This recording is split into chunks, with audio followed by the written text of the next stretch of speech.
আমি আমার মায়ের জন্য অনুগত অবনত ওঁটের মতো।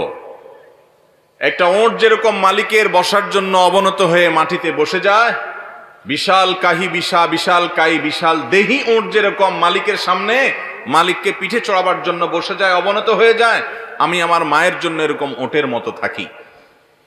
আসসালামু আলাইকুম। আসসালামু আলাইকুম ওয়া রাহমাতুল্লাহি ওয়া বারাকাতুহু।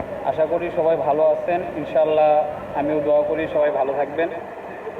এক সাহাবী ওমর রাদিয়াল্লাহু তাআলা আনহুকে জিজ্ঞেস করলেন, এক সাহাবী ওমর রাদিয়াল্লাহু তাআলা আনহুকে জিজ্ঞেস করলেন যে, হে ওমর, আমি কি আমার মায়ের হক আদায় করতে পেরেছি? ওমর রাদিয়াল্লাহু তাআলা আনহু কি বলল, এটা আমরা শায়েখ থেকে শুনবো ইনশাআল্লাহ। সবাই শুনে যাবেন যে একজন মায়ের হক কখনো একটা ছেলে